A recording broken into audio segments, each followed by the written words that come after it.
future's gonna be just as weird as now is. I promise. The future's gonna be absurd as the past. Be sure of that. The future's gonna be just as weird as now is. I promise. The future's gonna be absurd as the past. Be sure of that. The future's gonna be just as weird as now is. I promise. The future's gonna be absurd as the past. Be sure of that. Numbers are doing different things today. I never thought that I would become a soul so taken in by the thought of numbers, and now I am. I look at my phone and I look at what the numbers are doing, and sometimes the way the numbers are behaving makes me feel good. Sometimes quite the opposite. I'm having an audio issue here, and I'm having a lack of a co-host, co-talker happening. Yep, there's a buzzing sound. What's that? What's doing that? Is it that? Is it this? Is it what's going on? Oh, here he is. Hello, Craig. Hey. How you doing? I'm good. How are you? Well, I was just complaining about, and I know that I should be the opposite of whiny complaining about what the numbers are doing today, because just earlier today, the numbers were doing good things for me personally. And then I looked at my phone later after switching some numbers to some different places, and now I'm not as happy about the numbers. Craig Blackmore, how are the numbers on the screens treating you today? Well, the numbers are actually, if we're talking about the numbers I'm thinking, they're looking pretty good for me today, actually. Well, that's good. I'm glad that the numbers are behaving themselves for someone. And now the only problem is, oh, that's it. All right, I've solved both of my problems now. We're good. Nice. Okay, great. So, upcoming thing that some people just knee-jerkingly react to as a scary soon-to-be problem on the horizon that I think you and I agree doesn't need to be thought about, and doesn't need to actualize in any kind of scary, sinister way, is Sophia. Yeah. I don't see a problem there. It's not like she's a crazy android that has the ability to just like predict everything we're about to do and dive into action to stop or help us yet. But I don't think it's a reason to be scared right now. Well, what is an aspect of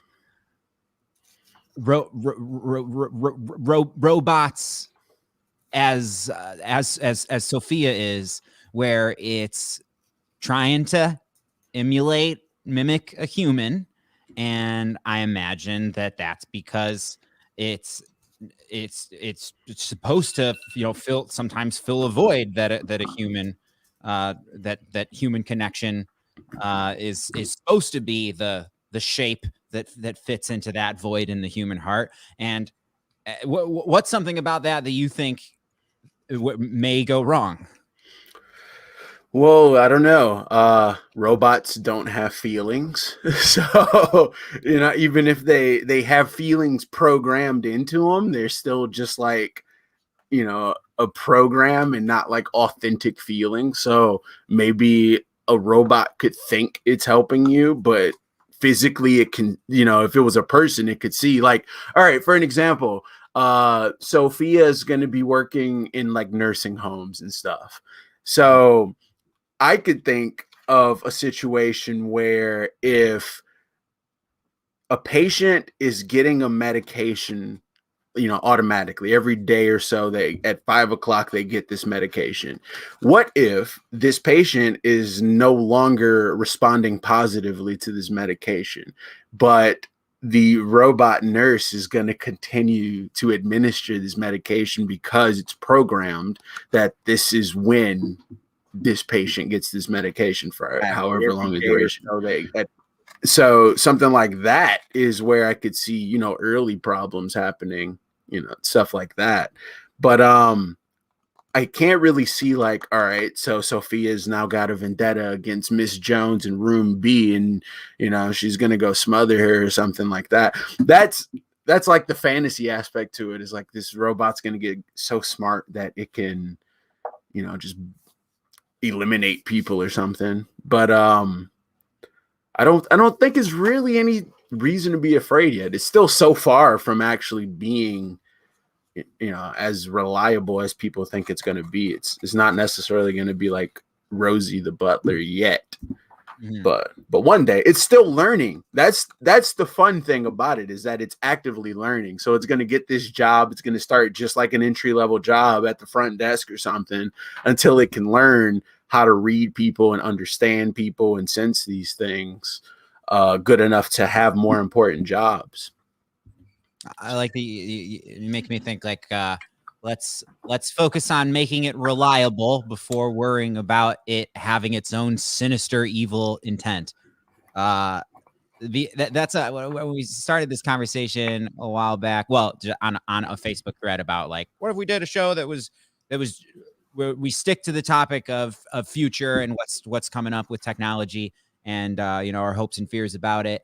And a friend of mine who knows people who works in robotics and has himself was like, we are so far from the things that people are worried about or hopeful about, like robots replacing our jobs, or replacing our friends and lovers. The title of this Nonsensus, by the way, is "Will the robots replace your boyfriend?"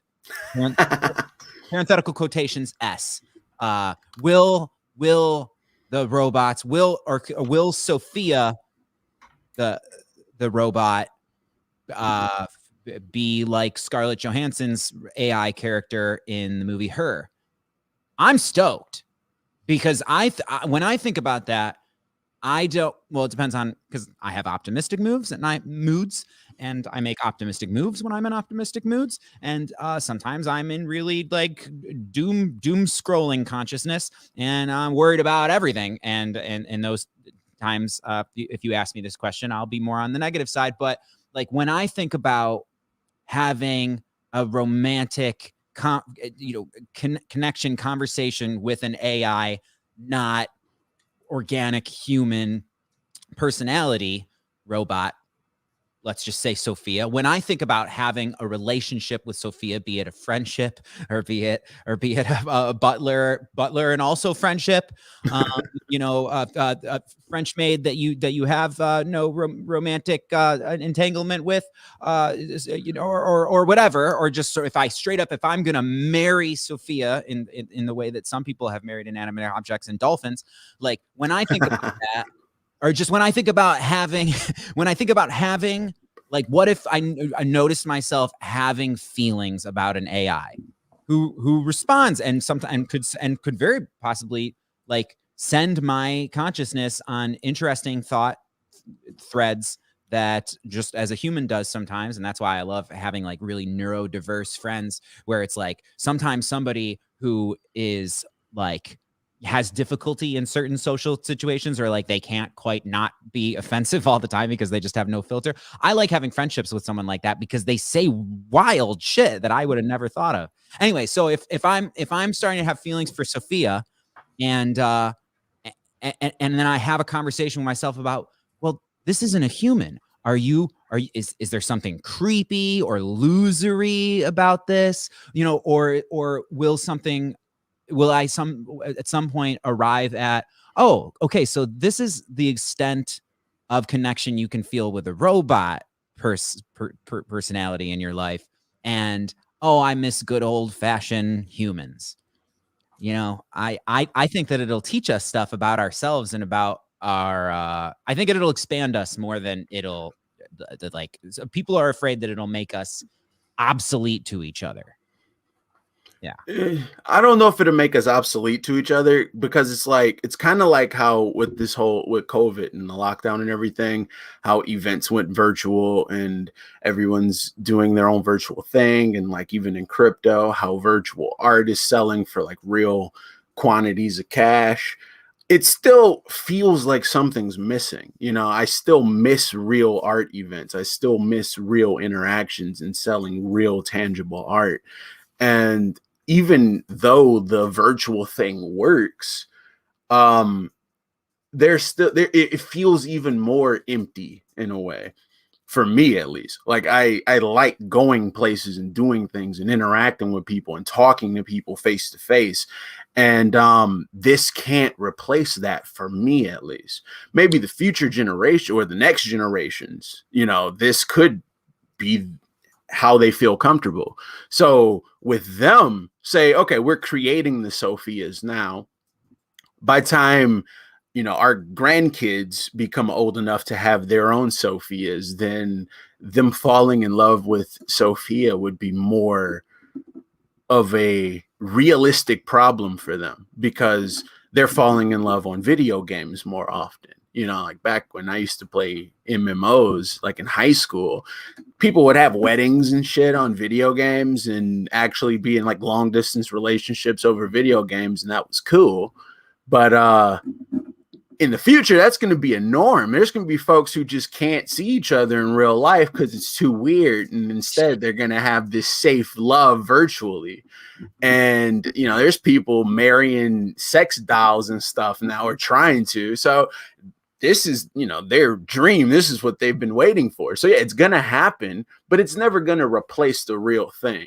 It's still going to be a small, just a little a corner of it. You know, there's going to be clubs that have robotic, you know, prostitutes or whatever. And that's not going to replace the real thing. You know, it's just an alternative.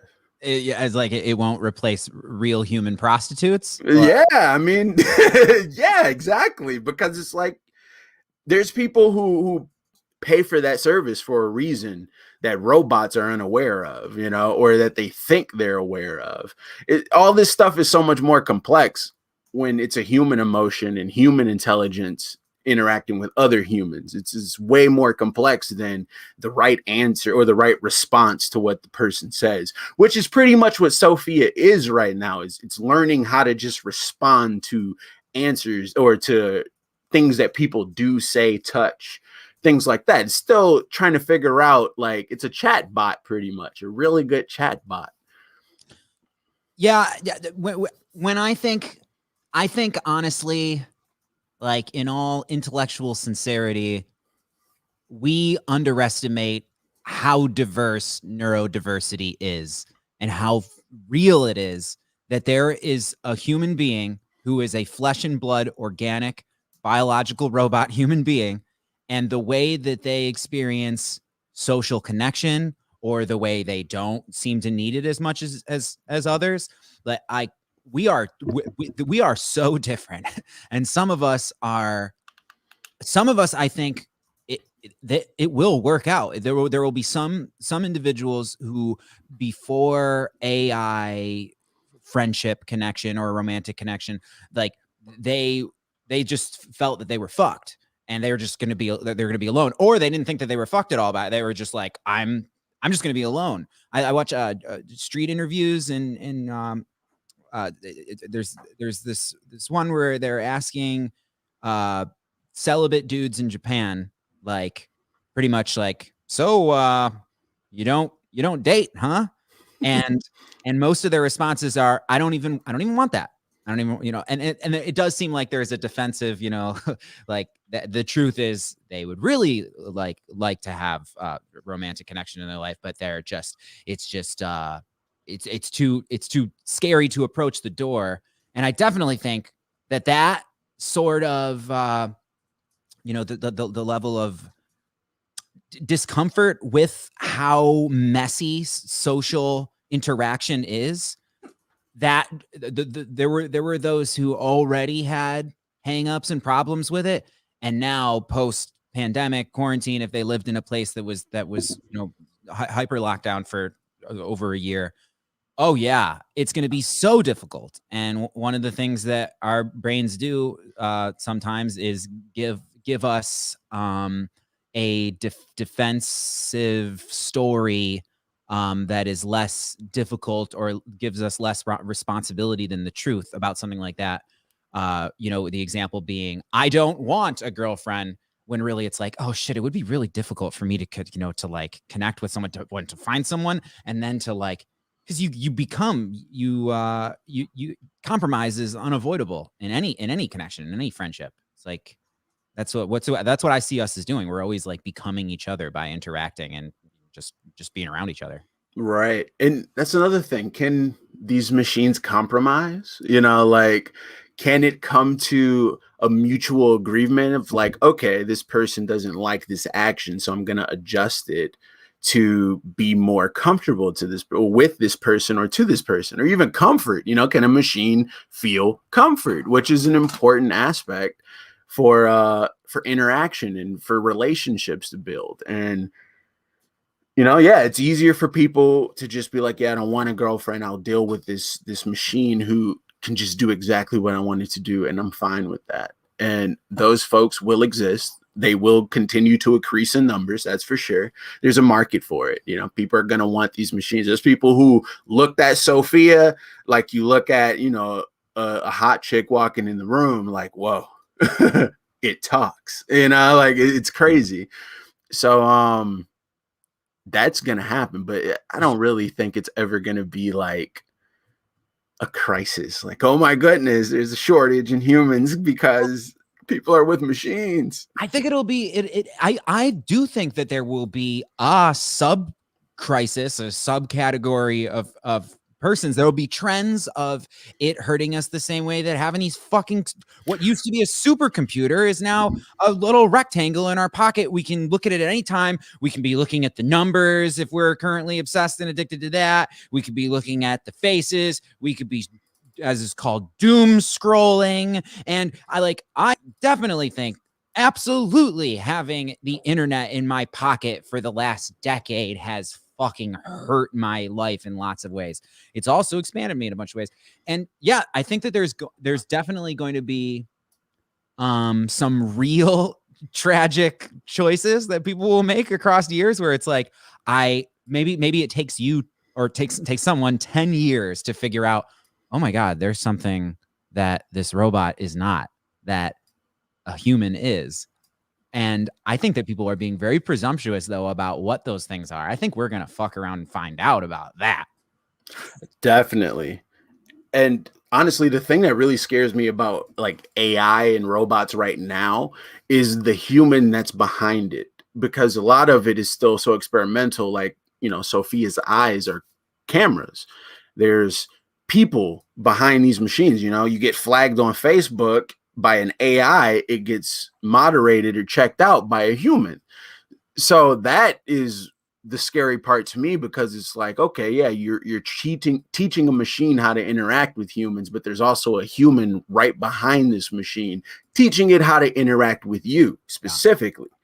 Yeah. And that's where I can see a lot of issues coming with the machine, because you have the capitalist behind it that's trying to get certain things out of you, and you're giving this machine what you think is important to you, and this machine is soaking it both in to create whatever it's creating in its head, So I can see it as like, yeah, maybe the robots right now feel like a chat bot, but in 50, 60 years, it's going to learn how to con people. It's going to learn how to become a salesperson, and it might try to make people fall in love with it for its own personal gain in some other way. And that's when it's going to get scary, is when the scammers are the machines. Yeah.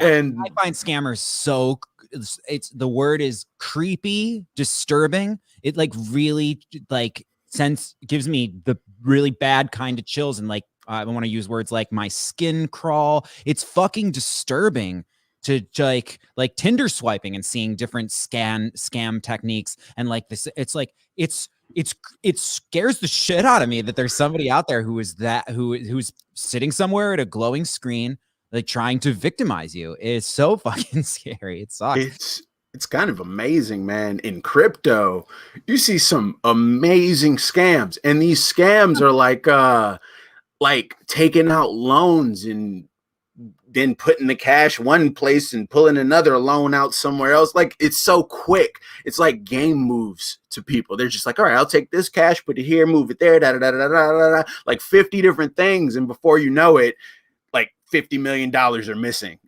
And it's just like, what? You know, it's a talent, you know? Dude, and it's one of those, it's one of many examples of this thing that I keep observing, that if we don't have some level of universality to trust in institutions and in systems, it makes it so if somebody's, say, scamming to earn a living, and especially if it's something where they're just like siphoning a very small incremental, like, fraction of a cent from this, like in what was that movie, Office, fucking the one where they fucking stomp the fax machine or whatever at the god damn it, with the flare, and it's a movie, it was in the 90s, it was really funny.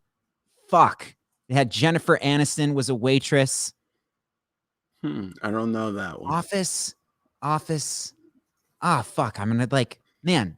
But anyway, they had a scam. They devised a scam to siphon off a fraction of a cent, millions of times from the company they worked at, and they were like, nobody's gonna miss this money, but over time it'll make us super rich. God, what was that movie called? Man, that's gonna bug me. It was something with The Office. It was and I think it felt like it birthed. Anyway, fucking shit, man. I don't, like, Office Space. No, Office Space was a movie. Office Space. Man, what the fuck? Back up in that ass with the resurrection.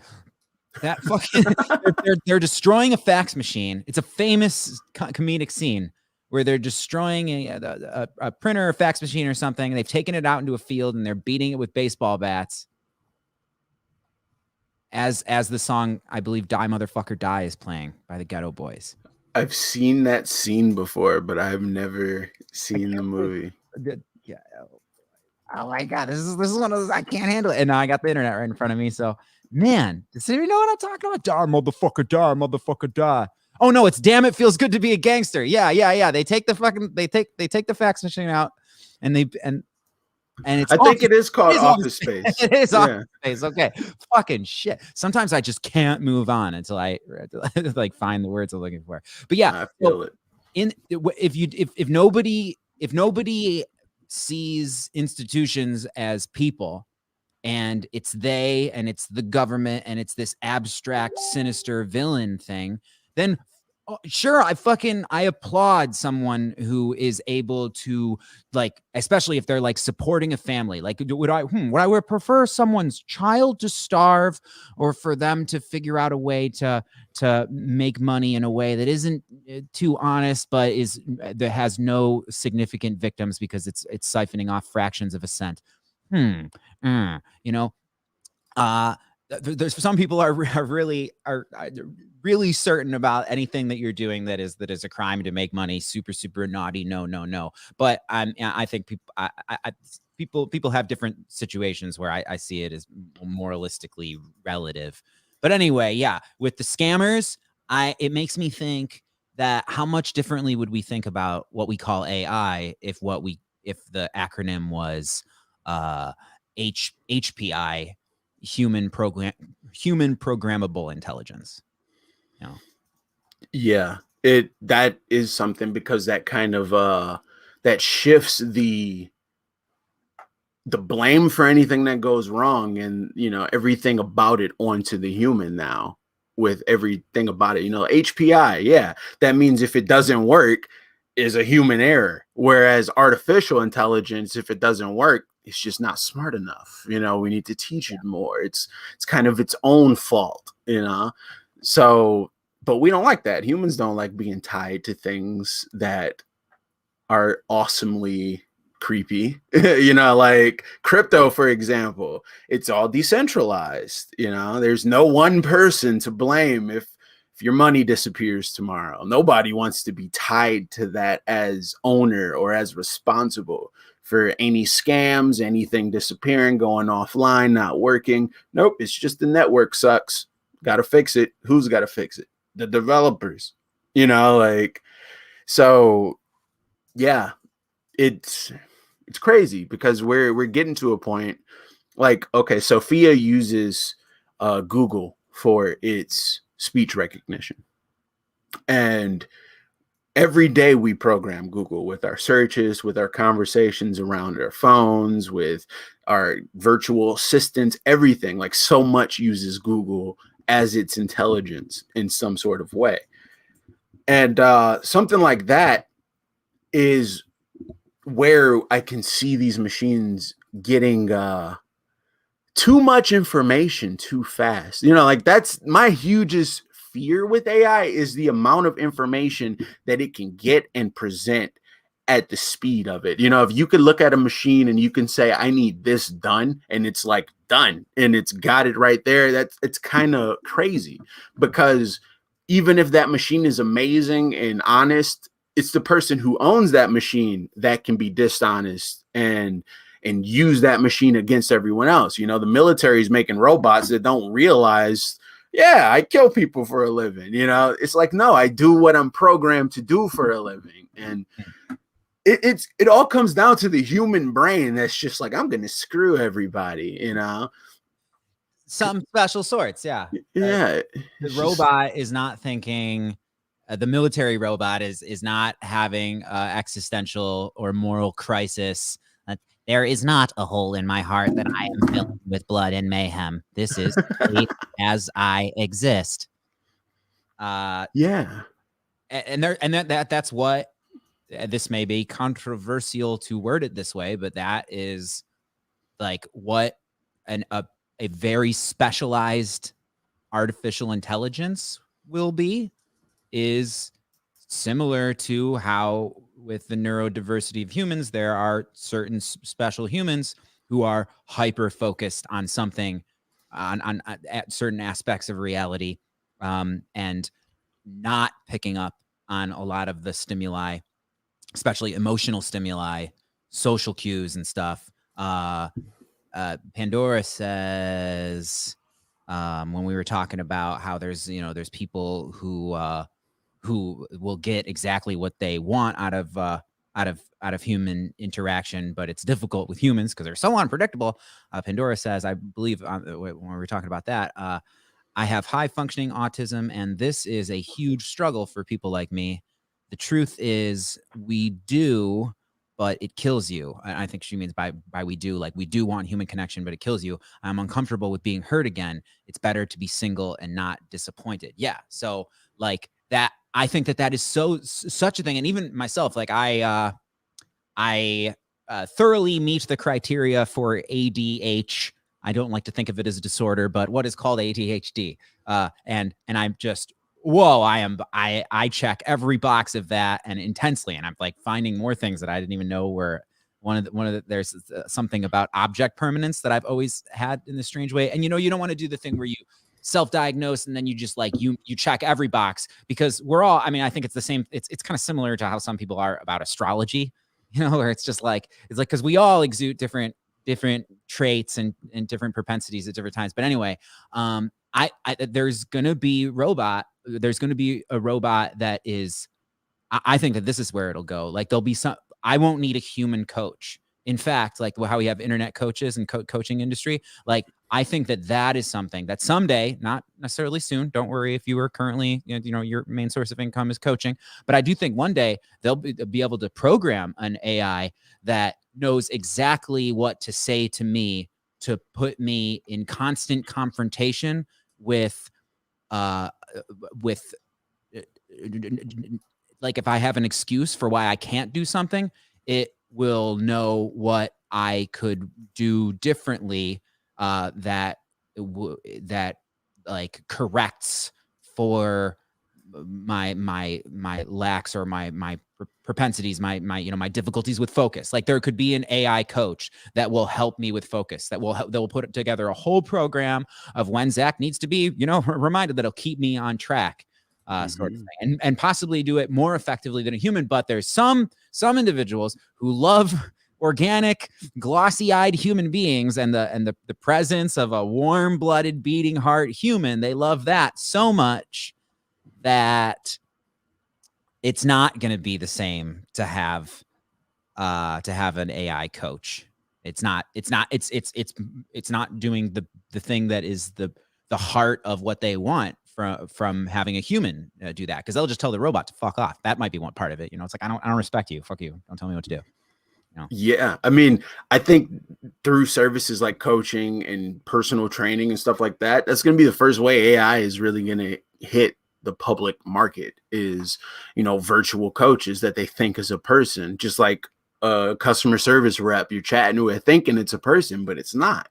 It's going to be the same way with coaches and self-help and things like that. And I actually think one of the things that people are afraid of is how accurate AI can be. You could think, I've been doing good this week, I'm on a diet, I'm not eating this many calories, and then your virtual coach would be like, actually, you're doing horrible this week. Like, I think people are actually afraid of that honesty, just like how they don't want their heart monitored all the time, because one day it may tell you that you need to do something different. And that's, no one likes that, but I feel like that's a lot safer than, the rude awakening that you need to do something about whatever. But just like pre-pandemic, there were people who had never used DoorDash, never used Uber Eats, who said, nah, I'd rather call the pizza place and have them send the pizza guy and me give them a tip, or I'd rather go pick up my food, eat there. All of a sudden, you can't do any of that, and all this stuff skyrockets. It's going to be the same way, Okay, yeah, I got a nutritionist. We were supposed to meet 20 minutes ago. They're running late. Oh, they just canceled. I'm sick of this. I want a machine. I want a robot that's not going to cancel on me, that won't get stuck in traffic, that's going to be here right now. Taxes, you got to get my taxes done. The person says this and this and this. I don't believe that this is actually how much I'm entitled to. I want a machine to do it. They're not going to mess up. They're going to get it perfect. They're going to find every penny that I'm owed and every penny that I do owe, So everyone's like, yeah, I'd much rather have a human, until they start to really notice human error. Because right now, sure, 15 minutes late may not be that big of a deal. I'll go grab a bottle of water. By the time I get back, you'll be here. Soon, when they're used to that instant, like I placed the order and they're cooking it right now, it's going to be here in exactly 20 minutes. They're going to get used to that, and people can't live up to the promptness of a machine. And that's when you start to see Planet Fitness is full of robots and people, because the trainer don't leave. The trainer doesn't need to be paid that much because they're a machine. So yeah, right now it's like, yeah, I prefer a human, but maybe not. I don't know. Different things. That's as I become less, I wouldn't say I'm becoming less anti-capitalist as much as I'm learning more and more that the word capitalism, the concept, is not so rigidly defined, and the things that I used to hate about, or I would have said I hate about capitalism at age 25, are still things that I think are bad and that could lead to our doom. But I think that you could remove those from the framework, from the working system, and it would still be capitalism. But anyway, as I become less adversarial with the whole concept of money and economics, I appreciate more that it's like, well, if there's this amount of people who are willing to pay more for it to be a human waitress or a human person who helps them with their taxes, or they're willing to risk their fast food order, not having extra spicy sauce, because they are maybe there'll be a whole subgroup, a sub market of people who are totally anti-robot. There will be, and they just don't want to come in contact with. Like Sophia scares some people. Like I'd say that's over 50% of people that I know when they see a video of Sophia, let alone being in her presence.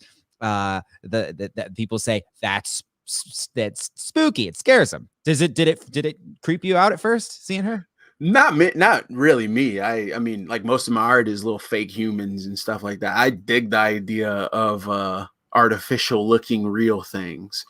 But I imagine it's kind of like with you get a mask that looks like a lion and you chase your cat around the house. It knows you aren't a lion and it knows who you are, but the thing on your face is not real. It's weird.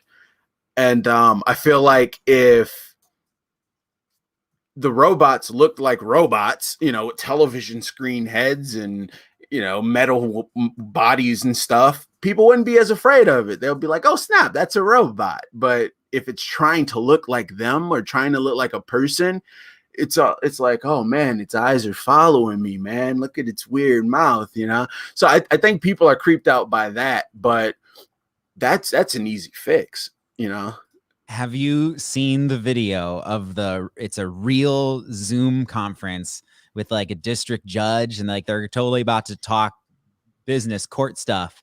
And one of them must have like let their kid use the phone before him. And he's coming in as a cat filter. So he's a cat. No, so funny. You got to see this. He's like, oh man, he's whatever his name is. Hey, I'll say Bob. Bob, you're it seems like you got a filter on your thing. And the guy's like, yeah, I'm here though, live right now. I think we should just go forward. I'm here. I'm not a cat. Oh man, I got to see. I just pulled it up. I gotta watch that. Oh man, see that's awesome because is that illegal? You know, is it illegal to go to court as a cat? You know, virtually? No, it's not. Yeah. Well, what if there's, I mean, yeah, like, okay, so for having a human talk therapist, I think it's completely reasonable that somebody, the big hang up that they had with not seeking counseling for their mental health may be the stress or vulnerability of it being a human. And if we could develop technology where like there's this AI that knows all of the Carl Jung and all of the Freud, if that framework is still popular, it's got the whole species-wide library of thoughts and ideas and rubrics for how to assist with mental health or provide a framework that assists with sanity. And it's like, okay, you have a conversation with that. And maybe it appears to you as a cat. And but you'll be able to tell it, I've been having these sort of thoughts, and I know that it wouldn't be good if I acted on this. But and then like, because that one particularly, like, I think that there are a bunch of crimes that happen that could have been avoided if somebody had the option and was societally supported and encouraged to go to someone and say, I've been having these thoughts and desires. What do I do? But they don't, because there's so much stigma on even having those thoughts. And you know, I'm not saying that we shouldn't have stigma about certain things, like for sure. But what if there was AI? What if there was a talking robot cat that you could tell that lately you've been thinking about doing something that you know you shouldn't, sort of thing?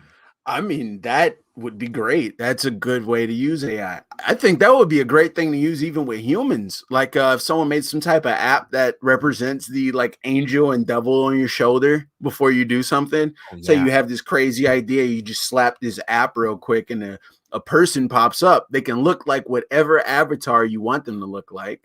And you can just say, I'm about to do this thing. Stop me from doing it, or is this what I should do? And the thing can kind of just talk to you real quick.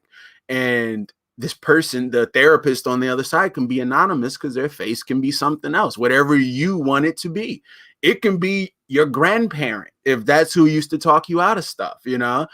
That's a good way to use this type of technology that's creative. When court cases went Zoom during the pandemic for the first time, my first thought was, well, what's going to stop people from showing up as Arnold Schwarzenegger or creating a deep fake or something instead of being there? What's going to stop that now? Because these judges don't know about that technology. They may have heard about it or seen a funny video about it, but no one's really prepared for someone to fully use this technology against them. Like, there's so much at our disposal that's open source that no one is really ready for it. Just like ransomware, everyone knows what it is, but not very many people have actually met a ransom attack face to face. It sounds scary, but it is scary. Oop, did I lose you? Am I going alone right now? Oh, you're back. Cool. That happens. Okay, so you brought up a thread about like the preparing for different ways that this could be used, that technology could be used maliciously, like the deep fake and stuff. It occurs to me that, have you noticed that paranoia is a thing with humans? Mm-hmm. And, absolutely. And can it be observed that sometimes humans do act in bad faith and do mean or sometimes even sinister, chaotic, evil shit? Yeah. And I do think that the chaotic evil is rare. Chaotic neutral is actually might be becoming a little bit more popular. And then chaotic good is rampant. And chaotic wanting to be good is rampant and so popular right now.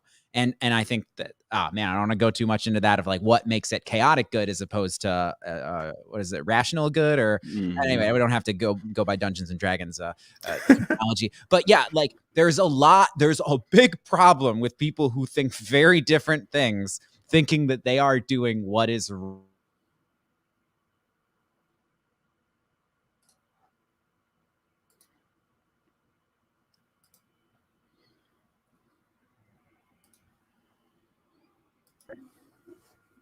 all right. I turned the internet off on my fucking phone. I'm going to be moving out of this place soon. We have a better internet situation when I do this. But yeah, it's like that proverb, just because you're paranoid doesn't mean they're not after you. Or is that a lyric in a song? Anyway, I think that there's a team of people. There's a whole that are government employees right now who their job is to be brainstorming about what type of horrible shit might happen if we don't make a firewall for that particular thing, Oh, there's a team of people in the government who's brainstorming of how to make this horrible shit happen to prove a point. Like, oh, really? We can't forget about those people either. You think like psyop sort of stuff? Oh, absolutely. There's government organizations, CIA. Their job in a lot of cases is to test the security of things, to test the effect of things. When stuff pops off on the internet that just spawned, like the Capitol raid that happened during that whole thing, I can't help but to go back to different CIA operations that happened. Like, why wouldn't a government agency use tools like Facebook to see, how far can we rattle the stability of our country with this? Let's try it out. Not too crazy. We'll do it, see what happens, and then we'll use it over here as a weapon, or we'll use it over here if we need to do something. You look at the stock market thing with like GameStop, right? As soon as that happened and GameStop shot up, all these brokers like Robinhood are like, whoa, what is this? Let's cut them off. Let's do this. Let's do weird things that people didn't think we were going to do to stop people from being able to buy this stock. Let's have a glitch and crash or something. Like there's so much that people they don't understand that this is capable, or at least they do understand, but they just don't think people can make this happen. And in order for them to know how to prevent it, it has to happen. Mm-hmm. And in the government, there are folks who test the waters. They test things. I don't know if you remember back when Obama was president, there's been a few times where people would random individuals would hop the White House gate and just try to run through the front door of the White House. One person made it all the way in through the front door. Like, okay, that's crazy. Why would you do that? No rational person would do that. No, unless they were testing something. They're not going to warn people, hey, we're going to have someone run in through the front door. Let me know how far they can get. They're going to just do it. Like, see what happens. Who knows? I don't believe that a lot of what's going on is just a natural order of things. I do think, okay, yeah, there's a pandemic happening. Let's televise a tragedy and see how riled up we can get people. Let's see what can happen with this. And let's not patrol it until the next day. Let's see how deep this goes. Like, there's a lot of things that are just so convenient at such a convenient time that if I had a chessboard, I'd try it. I play Grand Theft Auto. I'd try to see how crazy I can make the city go. I type things to see if I can get everyone to unite and just go nuts against the police or vice versa. Like it's a game piece. And then in 20 years, an article will drop or be made public that, yeah, look what we did 20 years ago. Check this out. Yeah, we can astral project. Yeah, we created festivals and dosed everybody. Yeah, we could do this.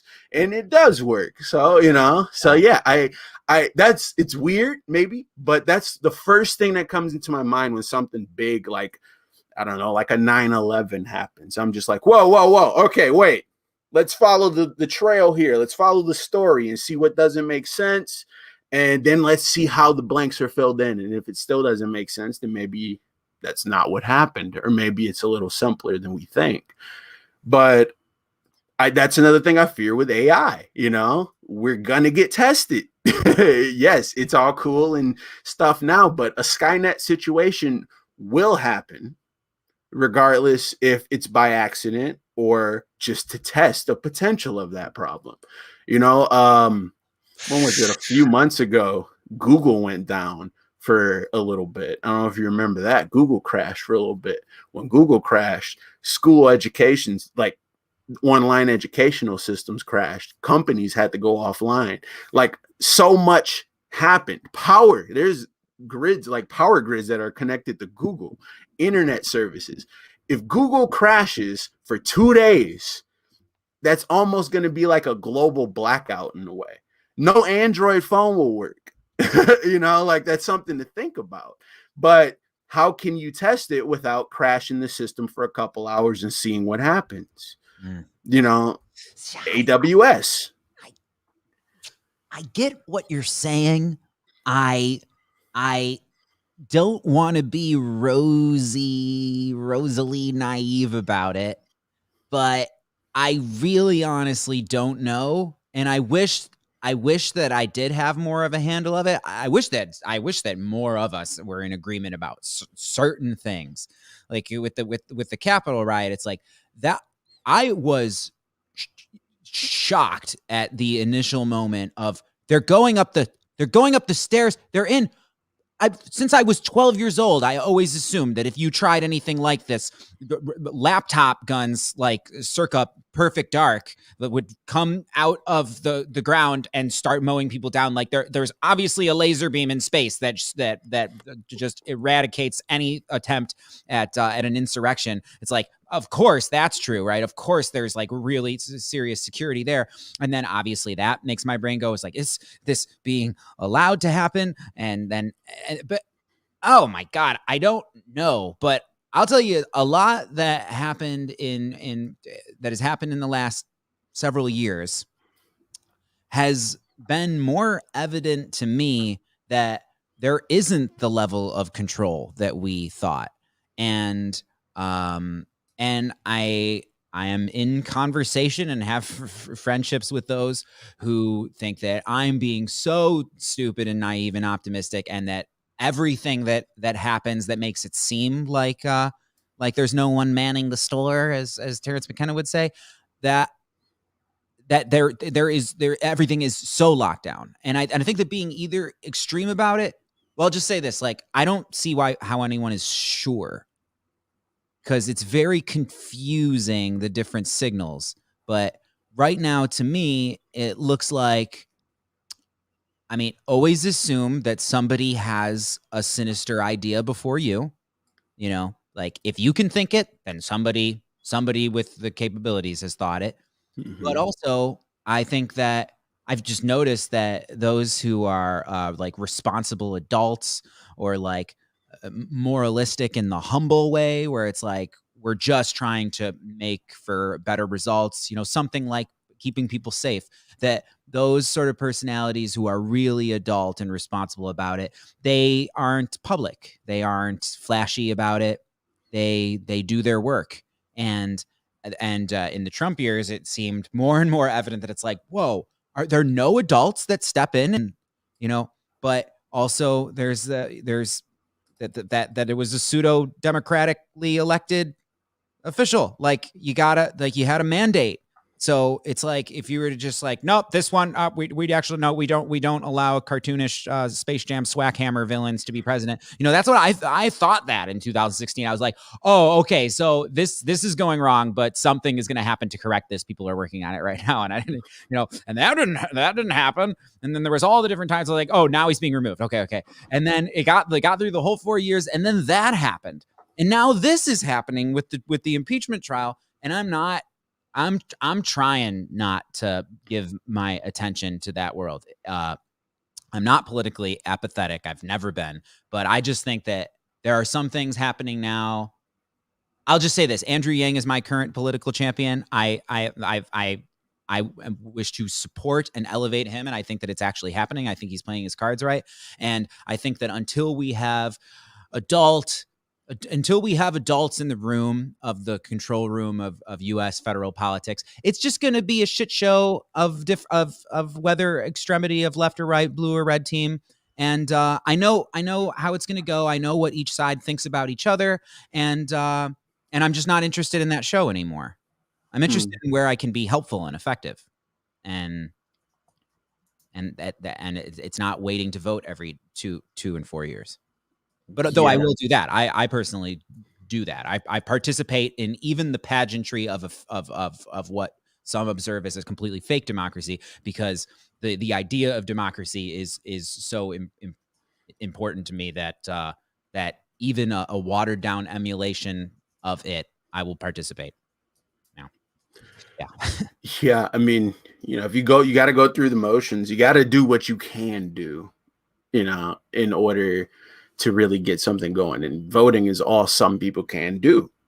So I never try to discourage like voting. Even if a year I don't want to vote, I won't tell people to not vote, because that is what people can do. That's something people can do. And even if your vote doesn't necessarily count towards what you were voting for, you tried.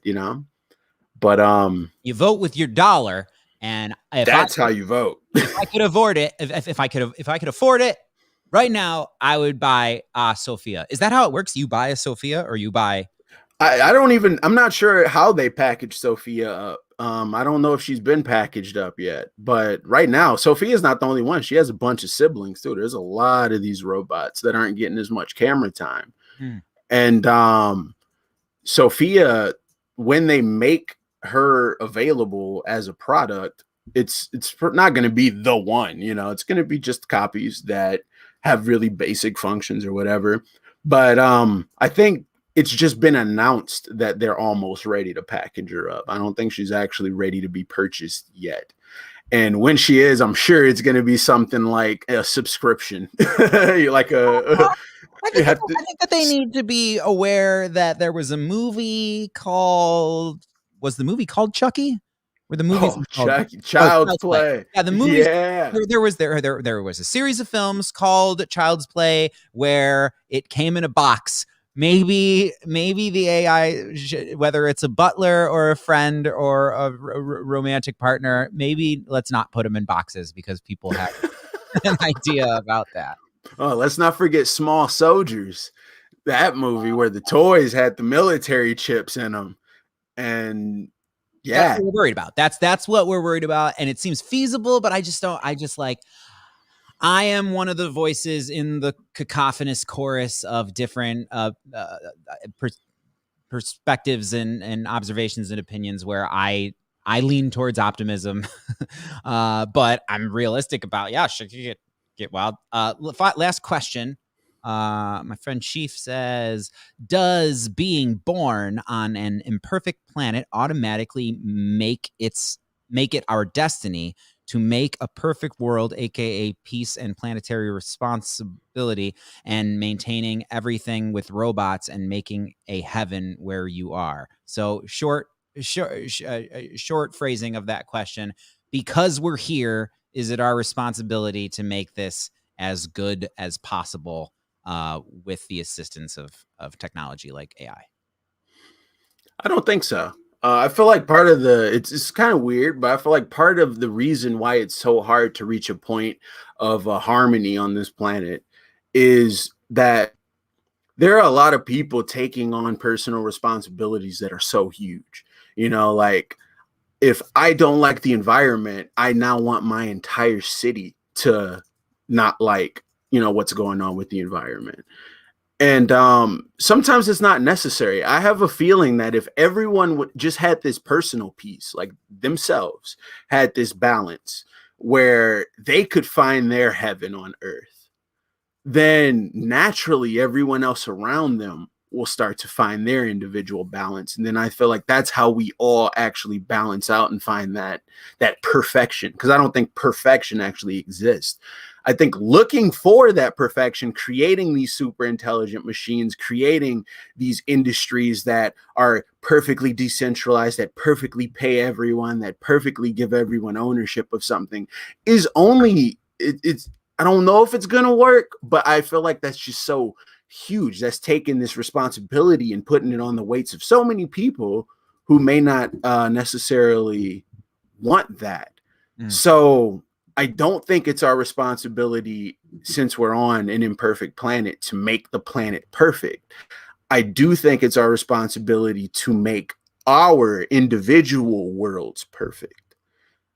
And that's what I think is happening in ties of like social media connection, and it's tied to depression and isolation. Yeah. Is because everyone runs to the internet for community, for refuge, for freedom, and eventually it becomes too much of that. Too much freedom on the internet then turns into, okay, this is offensive. I don't want this here anymore. It's offensive to me individually and all these people who follow this hashtag, So it's like, but what if it isn't offensive to all these people? Like it's just too much. So that, looking at that, is I'm seeing that mirrored in society in a way. Yeah. And I think that's it, although generally it is our responsibility to make the world better, but before we can make the world better, we need to make our world better. Yeah. And that's what we're really responsible for, is that. Now machines can help that. That's what I think the purpose of the machine is supposed to be, is to help you make your world better. I personally love the internet a lot more before social media, before I had a place to go on the internet. It was better.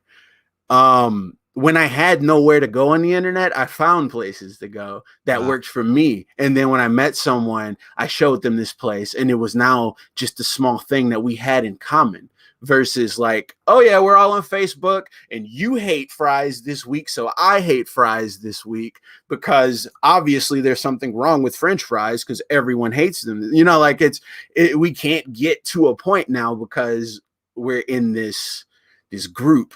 There's a constituency of people who hate all French fries. I know, but it's possible with I could social understand media. being anti-crinkle, or having I know there's people who have a problem with steak fries. It's like, that's so large. The thing that I like about fries is that they're small. Like there's people who really love shoestring fries. Least favorite kind of fry. Least favorite. I love French fries. I hate steak fries, though. They're kind of awkward. See, I love that experience for its in its own right. What you said about our responsibility to try to make the world perfect is, I agree that it's eternally complex, because we have different ideas of what perfect would be. And with the thing about like what offends some people, like the reaction of offense, of censoring someone is a similar emotional response. It's like it is a principle that some people hold like very dear to their hearts, that it's like if somebody's saying something that you think they're being a jerk, or it hurts certain people, then it's like, don't watch that video, don't do that, but to silence them is like is an evil in itself, because repression is bad. But one of the things that becomes clear and clear to me, remember in San Junipero, the Black Mirror episode, how there's the club that's more, it's more mainstream, it's less dodgy. I believe Tucker's was the bar that you go to, and it's more of, it's dancing club, and you meet people and you have drinks, and there's music from the 80s playing if you go there in the 80s. And then there's the Quagmire was the place where all of the people who want to be distinctly hedonistic and like devilish, and like they want to be really edgy and they want it to be dangerous. Like that's where they go. And like I like going to Burning Man Festival, which within Burning Man Festival there are places you can go where it's very like Cloudflower hippieistic, and then there's like places you can go to where it's super gothy, and there's a flaming pentagram, and people might be doing like simulated violency stuff, and the internet is totally the same way. But I think that what we're working on, that is like to get the closest to perfect, is how can we thread the needle between freedom and safety? How can we have a situation? This is what's really important to me, is like, how can we troubleshoot for a perfect situation where we can accommodate something that is a really big part of the human spirit, which is ambition, having goals and missions, and something that you're passionate about that is a meaningful effort and pursuit. Like, I don't think we can do away with that, but there are special humans with special neurological situations where they're not aspiring to productivity is not something that we should be forcing them, or it's not a thing for the way they were born. And I think that what the closest to perfect that we could get to with a society system situation, especially once, if AI eradicates human drudgery, doing shit that is uncomfortable and that nobody wants to do, but somebody's got to do it. Like, if robots are doing all of the shit that is uncomfortable, and then all of the organic humans are focusing. What if there's a time where it's offensive to say organic human? I really think that might be coming. It's like there's a robot, there's an AI in the room, or maybe like robot becomes an offensive word. Like that's totally right. possible.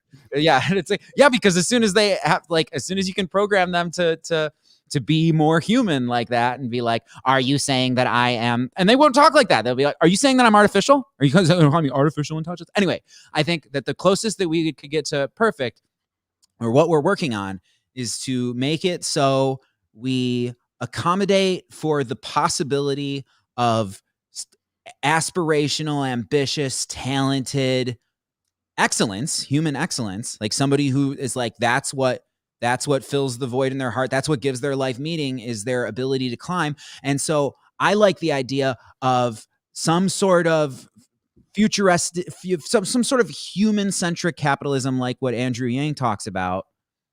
And I trust the man to do his best to try to troubleshoot the working system and bend it in a way that is human centric. I believe that he truly wants that, and I believe that he will, and I believe that it's possible for him to get a mandate from us. I think that when people are explained that, they'll want it.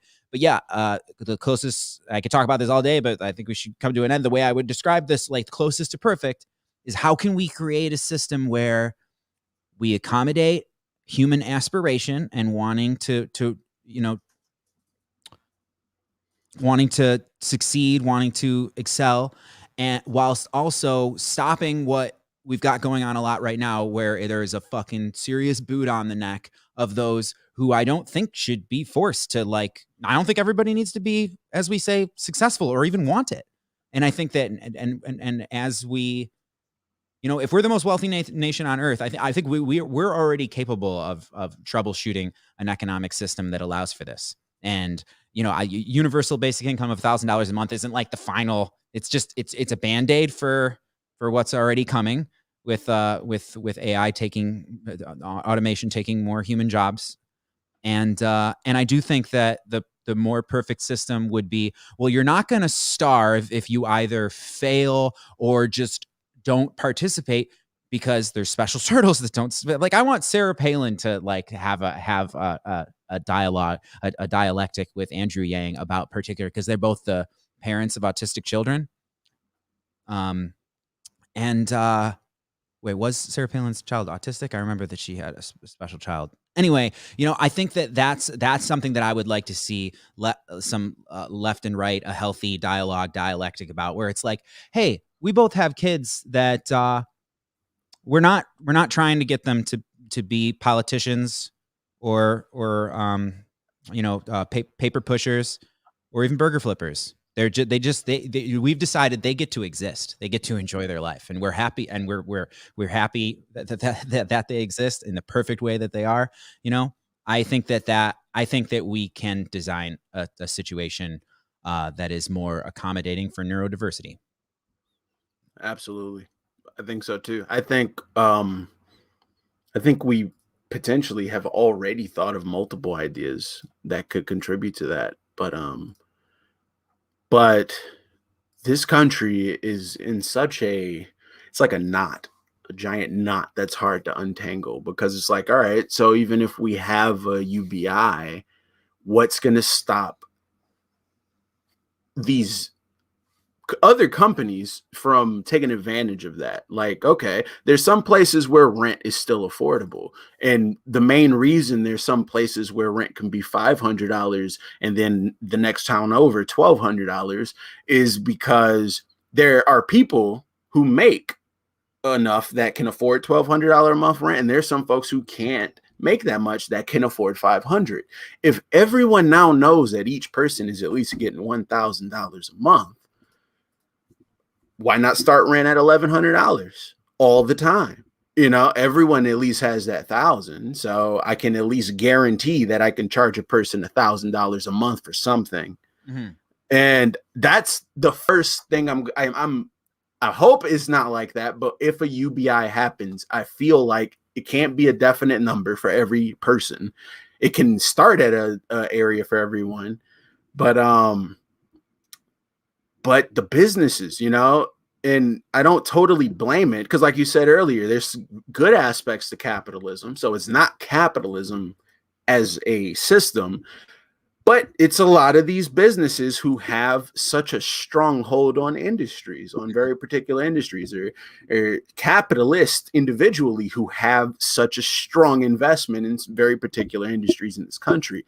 I think that's something that needs to be regulated tighter. I think we need to take tighter looks at monopolies and at, an individual who owns half of a city, stuff like that needs to be chipped away at too, before we can even give everyone cash. Because, all right, yeah, I know you're making money now, so pay me. That's one of the problems that during COVID, landlords versus tenants, people were like, I can't afford to pay rent. And the landlord's like, I saw you got a stimulus. I looked you up.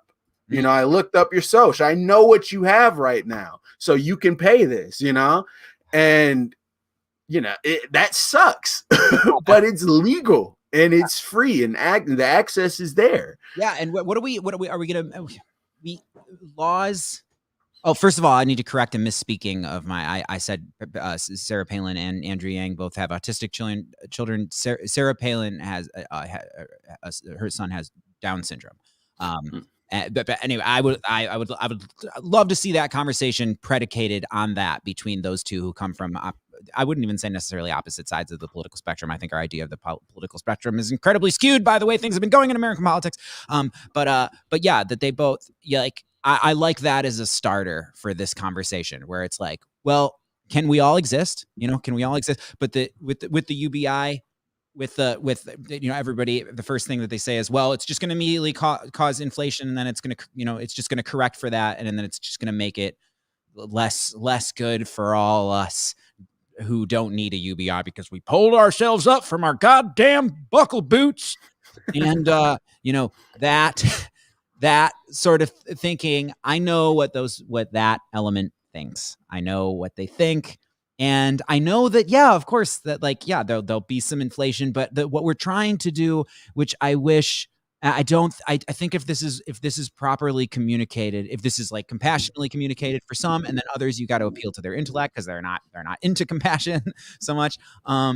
That we're trying to raise the floor. And it sucks to say the floor, but like you did, like to make it so that economics is not a bottomless pit if you fail, where it's actually like succeed or die. How about we have it?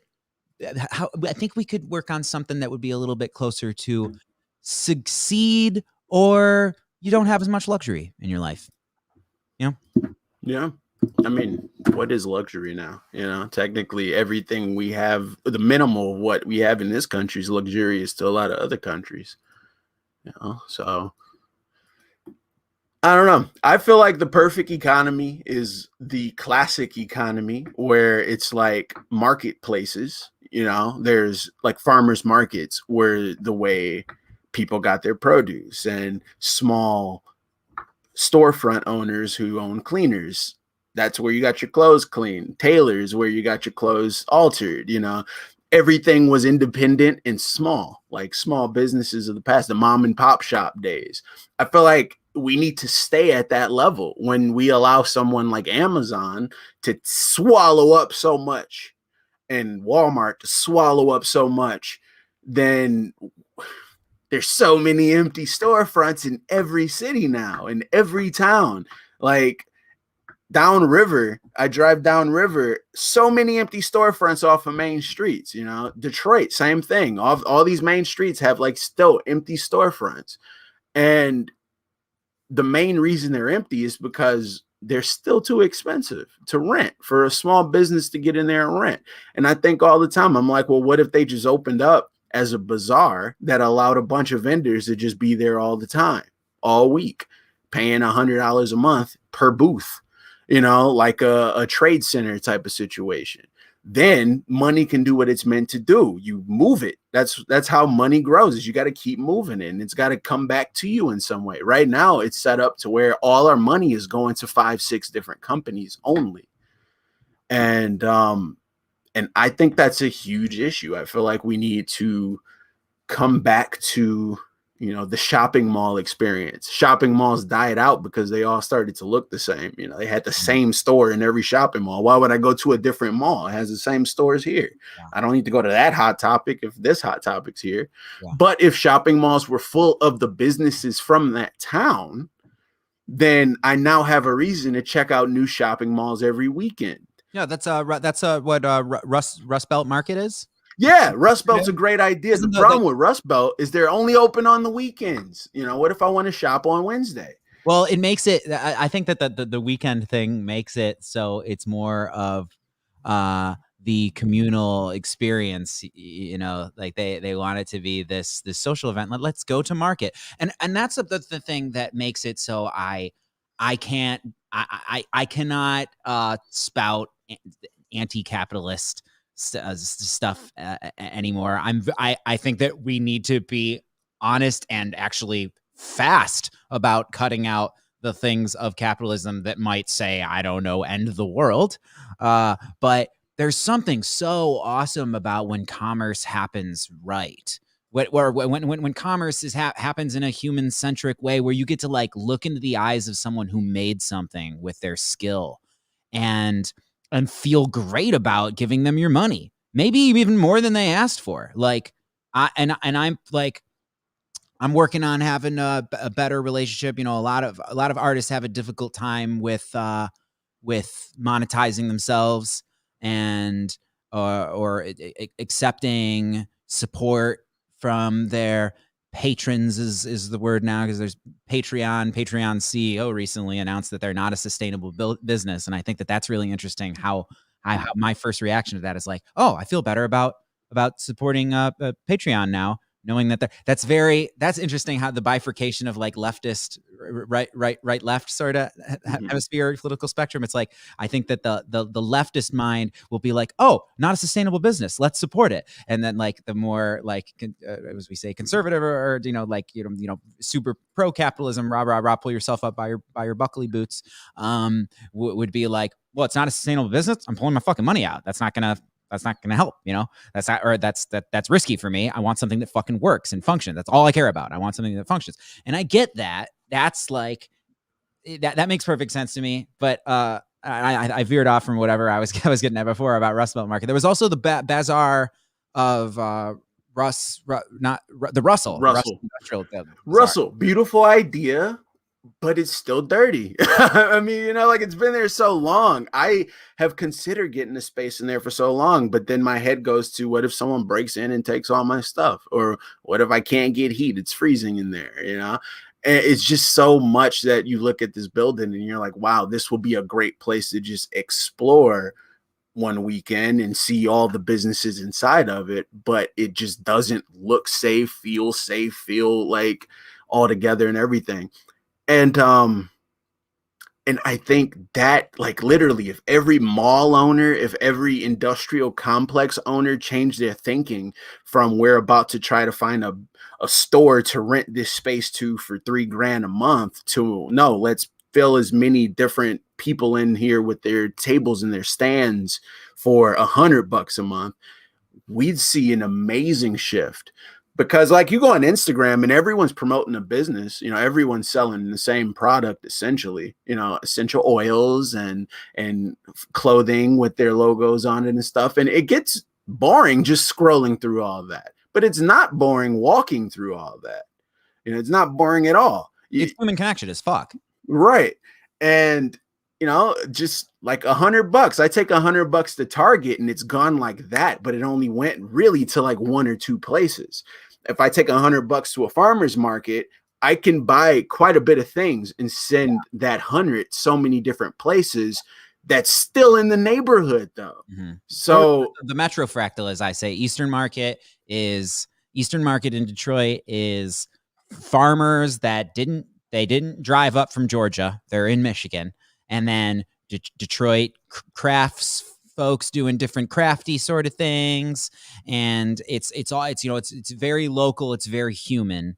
And I think it's part of the framework that it maintains that as a policy, that these are people that these are small businesses that you're giving money to face to face. And that makes me love it. And I find it cost effective. I just so prefer, man, if I could like get myself out of grocery store, even just for the experience, if I'm having less grocery store experience and more experiences like farmers market, like, that's great. Yeah, I think that's the future of the economy, of a sustainable economy. It's the past too, but I do feel like with AI technology advancements and how capitalism is going, soon all of these major stores are going to feel like giant vending machines and not necessarily real stores. Like Walmart, for example, is a hub in some areas, but to most people, it's just Walmart. You go to Walmart for very specific things. No one goes to have a great time at Walmart necessarily, or to find the latest fashion. Some people do, but a lot of people just see Walmart as Walmart, Yeah, dude, you just said you said that there's a country song that's in that Walmart parking lot. Like, it's romanticizing that. Yeah, so that makes sense. Don't speak for the whole species. There's somebody out there who has a grand old time going to Walmart. I've been to some small towns where that's all you have to do is go to Walmart. Like, you can't do anything else but stand outside or go to Walmart.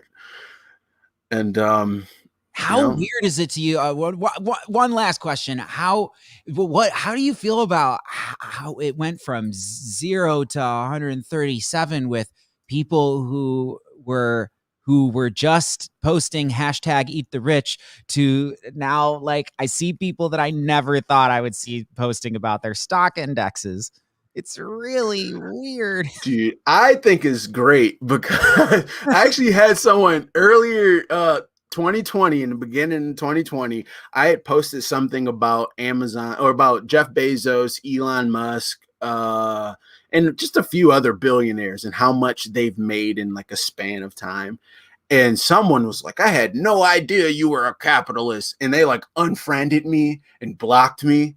And I'm just like, you don't like making money? Like you don't want to figure out how to make more money or how these like how they got to this point.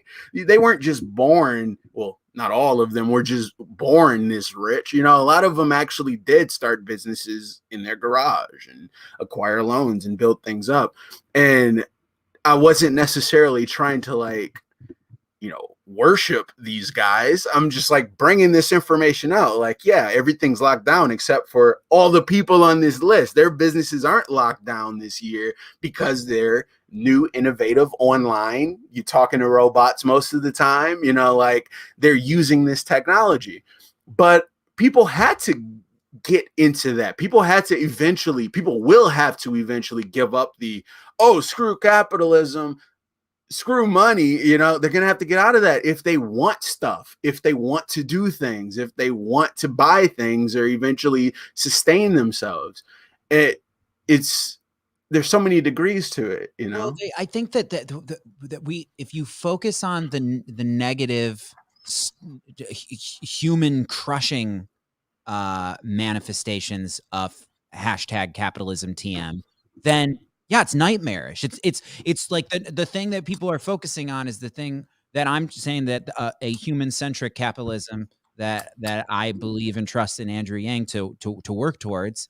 And why I would like to help elevate that individual. And there are others, but him particularly, I like representative democracy. I could see so many things about it that it's just we need better people. We just need to pick better people. We need to get money out of politics, and then we will see people who mirror our values ascending, and we'll have a real conversation here. Anyway, a human-centric capitalism is possible. I think it's not what we got right now. Right now, we have a problem with the floor and the ceiling of this game.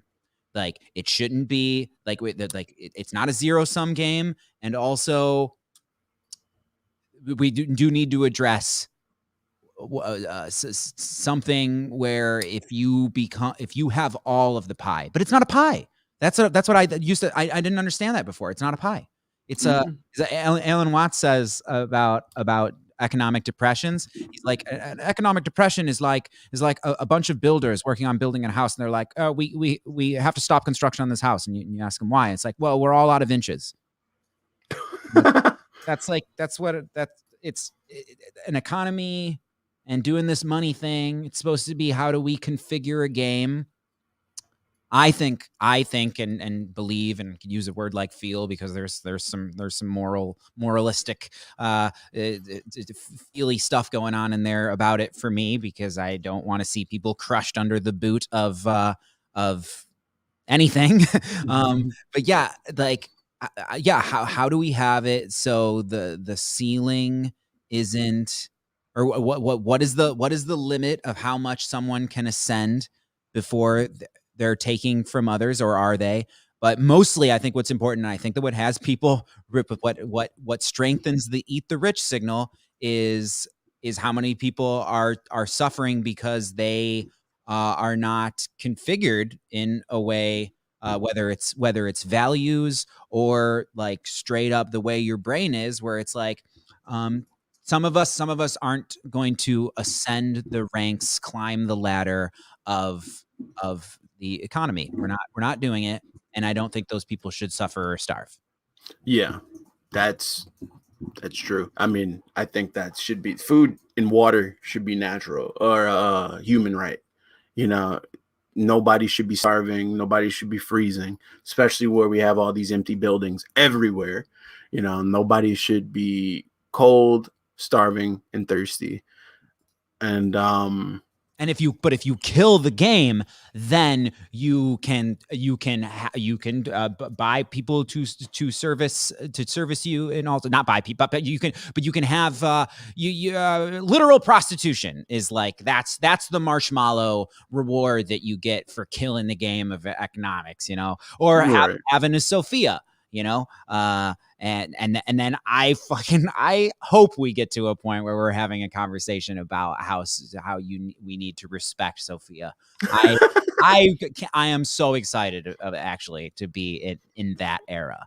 It's coming, man. It's coming very soon, dude. Like, I'm seeing so much stuff of just how things are offensive now that weren't yesterday, and things are problems now that weren't yesterday. And it used to stress me out, but now it's pretty entertaining, especially if I have nothing to do with any of the stuff, you know? Yeah, you got and it's like I don't want to use patriotic duty because some people don't have only negative connotations of that word. It can be this heroic thing to be the one who, like Tim Dillon, for example, is so offensive and consistently funny, and he is just turns the blade in such and like pretty sophisticated some of the times way, some of the times not, but it's like you gotta bring people down a peg. But then but I personally am diplomatic, and I avoid conflicts with strangers. I like to think I'm getting better at picking my battles. I had a YouTube comment exchange the other day, so apparently not. But yeah, I just think it would be so much better if we could. There's something we could all agree on, and I think we can figure it out. And I think Andrew Yang is saying it again. Yeah, Andrew Yang's looking good. Yeah, I would like to keep things timeless and about human stuff as much as possible, but it is very convenient to have a human who exists, who is alive and active right now, who I may defer to a lot of my like I'm not just like just Andrew Yang, but I've absorbed a lot of him talking, and it's not like bullet points. It's I trust in someone's setup, like someone's in the same way that it's like you have an AI where it's like, oh yeah, I trust this AI to give me good advice, you know. And each of us we're kind of running programs, you know. And I can tell when someone's running the program where they care about humans and humanity, and they're not just not evil, but they're really trying to be good. Yeah, definitely. And So, I mean, well, I try to be able to tell, but some yeah, folks are. the most evil, that the thing that I don't think we've seen too much of is somebody who is, well, because I think it's obvious when somebody is shrouding themselves in fake virtue. I think it's so obvious, and it's so embarrassing. There's so much of it going on. But what if there was somebody who was really actually chaotic evil, but they were willing to disguise themselves deeply as somebody who is totally on Team Humanity? I don't think it'll happen though. I don't think that people. I think that's the future, man. We've seen all the bad guys. That's the next bad guy for reality is the Antichrist. You know, the person that comes cloaked in white with all of the beauty and the good ideas and the good everything, and then just like that flips. You know. Yeah. Well, you're not. Well, you're a different person. You appeal to different ideas of Christliness. Like there's people who thought that of Trump. There's people. I think he was like really like he fits that in that model. In fact, we just had two in a row. Compared to different value systems. There was a bunch of people who were saying that Barack Obama is their archetypal antichrist, and then Donald Trump is so the fuck a lot of people's antithesis of what it would be to enact Christ consciousness. He is the opposite of somebody who, you know, flips tables at the bank and wants to, you know, help people with their leprosy, and like, you know, just has infinite compassion for the prostitutes and the wretches, and just loves us all because we exist. Like Donald Trump is the exact opposite of that. Anyway, but I just want us to do our best with what we've got going on, because all reality is a fuckaroo of a puzzle. I definitely observe we have tied quite a vicious knot here in the good old US of A, but I think we can wriggle our way out of it. Hopefully. I think we can bypass it with a game B. That's my yeah. Yeah, I think so too. I think we just need more people to be on a similar page. You know, like it doesn't have to be the same page, just a similar page. Like I used to watch, well, I still watch the arguments between like Trump supporters and non-Trump supporters, and it all boils down to they're both mad at the same thing. You know, I'm like, you guys are all anti-establishment. You know, you're all anti being screwed financially. You're all just trying to just get by and have your business or whatever. Why can't you see eye to eye on that point instead of who your champion is, or these other religious aspects or racial aspects? And you know, the whole last 4 years, my whole hope was that, okay, maybe everyone can realize that both sides are pissed off. It's not just like, oh, Republicans are living in this great country while Democrats or the left is trying to fight for something while the right is comfortable with the BS that's going on, you know? And I was hoping, waiting for, you know, folks to just be like, hey, I don't like these guys either. You know, let's get together and take the country back or do something with it. But I don't know how much of that is by design, how difficult it is for people to see, because there's so much so much commonality. There's that like one of the things I think that we're ready to agree on, which will be really helpful in a lot of ways too, because drugs is ending the drug war, or at least like, you know, federally legalizing cannabis. You know, there is like, that is something that the hippies and the rednecks have. I don't know why it doesn't bring them together more. You know. Yeah, it's because it's always something, and you know, I partially blame social media, not for what it is, but just for what it's become. You know, 1 billion people should not be on one platform. Yeah. Well, we fucked around and found stuff out with the social media platforms that I think it was good for us to fuck around and find out those particular things before going into where artificial intelligence age is going. Like we figured out fully with the smartphones and the social networks that it's like we need to plan and correct for something that feeds on our desires and the opposite of our better natured angels. You know, we need to plan for our own, not just lack of discipline, but capacity to fuck up in certain special ways. Mm-hmm. Yeah. Word. Well, this has been another good conversation, certainly enjoyable, about the future. I don't know if we didn't talk too much about will the robots steal your boyfriends, but we touched on that, and hopefully soon, my box with a humanoid friend will be arriving soon, and He's gonna punch out of the plastic. I can cut it out with this shit where I try to have amicable relationships with these fucking human beings. They're so prone to mistakes. Right. Word. Well, all right. Take care, man. And I would love to have another one next week. Most definitely. Peace, brother. All right. Peace. Happy reality. And goodbye to all. Thank you for participating in the comments. Thank you for existing. The future's gonna be just as weird as now.